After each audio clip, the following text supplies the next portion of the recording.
2 cards for the end of November, 2 for the beginning of December, and 1 for the transition to see how the 2 months play into each other. All right, so let's take a look. So this is for the last 2 weeks of November. This is for Scorpio. Okay, Scorpio, what's going on with you guys? Interesting. We have the 7 of Wands and we have the 5 of Swords. And both cards, to me, I mean, you look at them and you see this guy's having to stand up for himself. It's the last 2 weeks of November, having to stand up for himself. Others are opposing him possibly, or others are feel confining to you, or you feel possibly oppressed from what's going on around you, family matters, work. You're just wanting to stand up for yourself. It could be you're wanting to stand up for your talents and your abilities in the work that you do. You're saying, now wait a minute, or there's competition around you, and you're like, I'm the woman or the man for this position. It's me. Yeah, because someone gets left in the dust over here with the 5 of Swords. This sword card means that, you know, he's the winner of this particular battle. The swords represent our thinking. So it might be that, you know, mentally you're feeling like you've been in battle with some people, or there's mental battles around you. Again, I'm feeling like there's a lot to contend with these last 2 weeks of November. And if you're in the U.S., this Thanksgiving will be during this time period. So hopefully there's not too many family hiccups, communication. I feel like this could be around your work, but it's interesting how they face each other, isn't it? So a couple of things. It might be around your work and you're standing up for yourself and what you can do.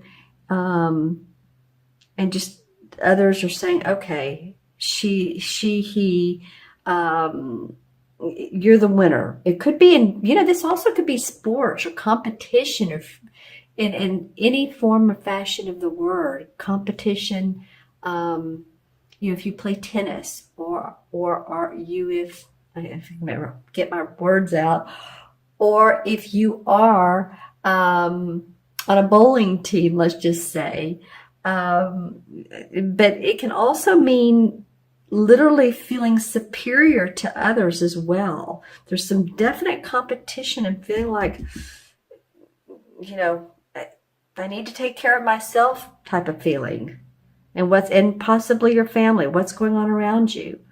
Okay, interesting for you guys, Scorpio. Let's see. Oh, and happy birthday to those of you who are still having birthdays. This is for the last 2 weeks, so until what, November 21st or 2nd? No, actually I want to look at December 1st. Well, December looks different. Let's just say we have another sword card, but we have the King of Swords and we have the 6 of Pentacles. So I'm looking at how these line with each other. You know, the 6 of Pentacles is very much the generosity card. Feeling generous with your money, feeling generous with your energy, your time, giving to others. He is holding the scales of balance of, well, you might want to say Libra, but it's the scales of balance. So there is justice. And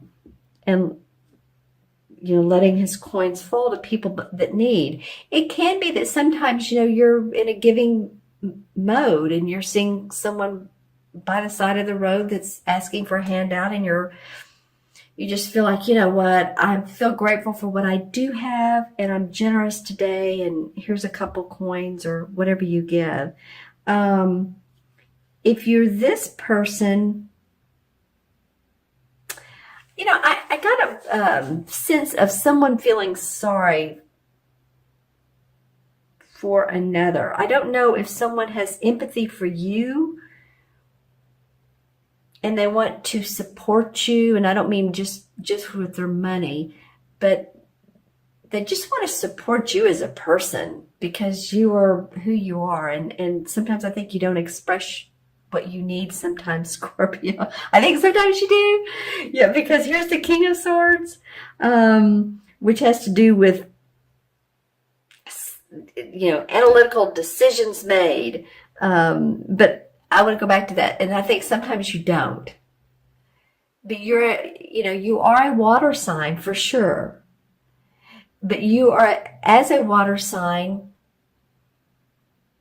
I think you tend to hold back your feelings a little bit more than some of the other water signs. Just saying.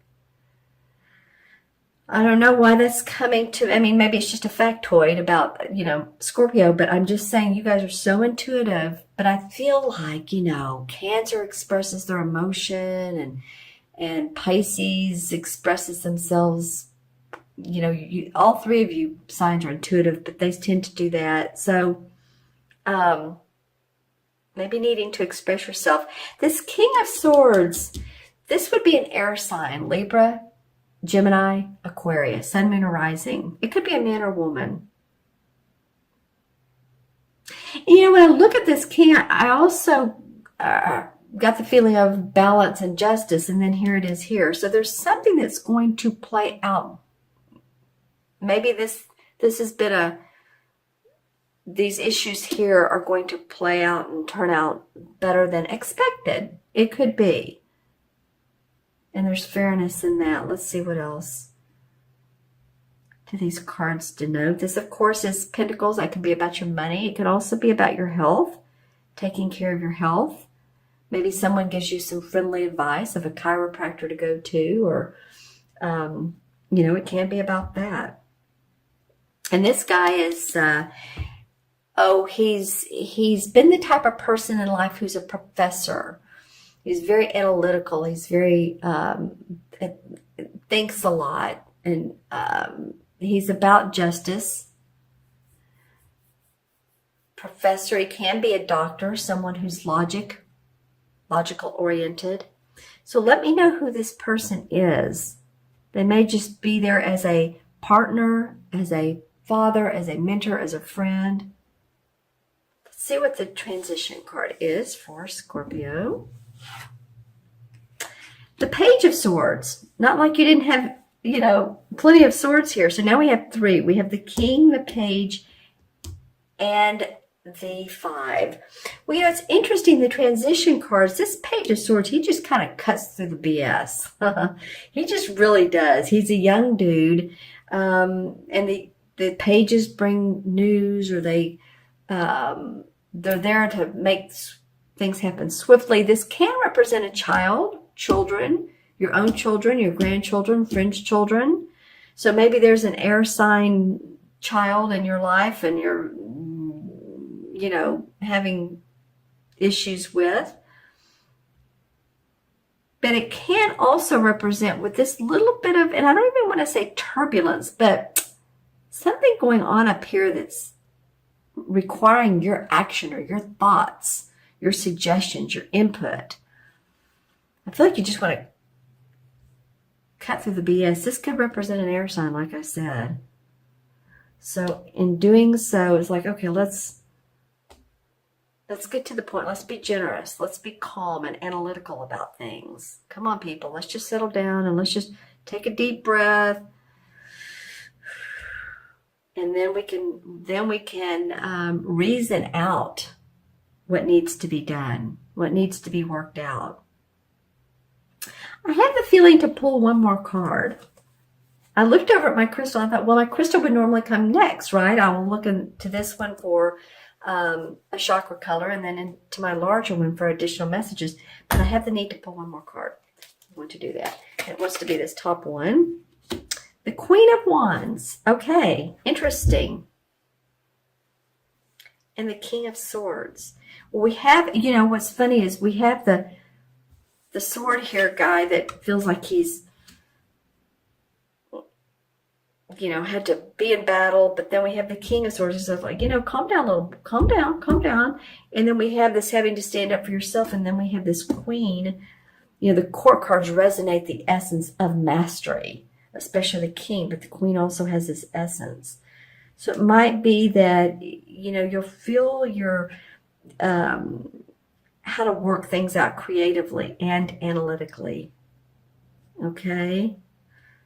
Interesting. All right. So let's take a look at this crystal. First, I'm going to look for a chakra color that you all maybe can work on or that comes up for you. Okay. A couple. Okay. So red. Interesting. Well, red is the first chakra. This has not come up, and you're like my 10th sign. Staying grounded, Scorpio. Staying grounded. Let's see what, I don't have a red stone. This is carnelian. This is for second chakra. So first chakra can be red or it can be like a black. And I like black tourmaline, to hold. Or I've even heard of people putting small pieces like in their socks to ground them, to help them feel like they're, they're really in sync with earth and they're not too far up in their, the crown chakra. Because honestly, staying grounded is the most important chakra. Once we do that, then we can work on the others. So that came up for what's important for you guys, to stay grounded during all this. Be around trees, nature, animals. All that is grounding. Okay, so messages from this particular crystal for Scorpio, mid-November through mid-December. Yeah, I'm seeing trees in this.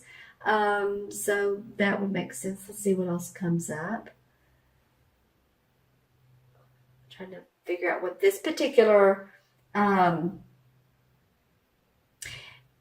of you may be traveling by Amtrak or... some form of transportation that's not your normal car, plane. It may be Amtrak, it may be, and that's in the U.S. Well, it's all over the world, isn't it? I was going to say you all call it something different in the UK, but whatever your fast train system is in your particular country, that's what I'm seeing. It can also be like a bus, which I know is completely different feeling, but it can carry commercial passengers or passengers for a commercial ride. So some of you all may be traveling, you may be doing some sightseeing. Let's see how that turns out. The number 10, that's interesting, that comes up. Well, number 10 in the major arcana cards is the Wheel of Fortune. So it might be that you're traveling for business and that the karmic wheels of fortune are coming up in your favor. I feel like some of you are going to be traveling India, possibly Middle East area. As I look at these crystals, that's what I'm seeing in them. So areas that are interesting to you, cultures that are different. Or maybe you just study those cultures. Maybe you're learning a new language. Some of you might be. And then lots of light blue. And light blue, of course, is the throat chakra. So, I said earlier that I think some of you all don't express yourself enough. And maybe you're saying, well, when I express myself, people take it hard, or I'm direct, because I know Scorpios can be known to do that, but sometimes we need that. But it feels like just take care of your throat chakra and communicate your words deliberately. That's just what I'm getting. I got diligently too, but deliberately, okay? So that people know where you're coming from. All right, Scorpio, I'm going to add these up, the original cards that I pulled. So we have 7 and 5 is 12, 13, 14, which you love, the court cards are always 1, 7, 5, 12, 13, 14. 14 and 6 is 20. Haven't had that number. Interesting. 20. So 20 in numerology, well, deduces to 2, and 2 represents being amiable, being diplomatic, possibly partnering with a person. If you partner with a person, and whether it's a relationship or with your work, just being diplomatic in situations, and that might be called for you to be here. If this is around your family or you or your business or work, maybe you'll need the feeling of diplomacy, right? And 20 in the major arcana is the Judgment card. So that's about rebirth.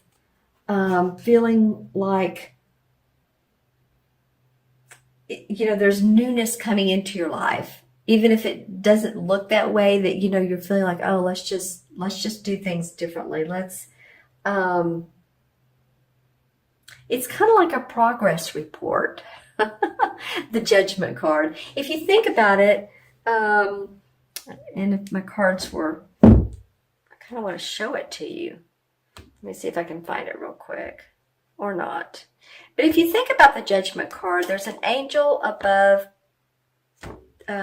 people standing in water. Well, actually, it looks sort of like the Lover's card, but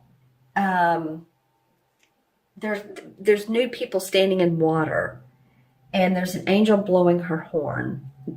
And so it's about the day of reckoning. It's about seeing what progress you've made and what progress hasn't been made, and feeling like you're a new babe, and so you want to continue to make progress. You want to sometimes you may want to respite from action. Maybe you want to pull away from the action and just feel that spiritual warmth, that rebirth, that that your soul is moving forward, and yet you want to take a pause, just a short pause from the human, all the stuff that's going on in life. This may also represent that you're feeling about government, political, anything like that. But I do feel like this is your standing up for yourself. But things sort of even out here. And then there's generosity.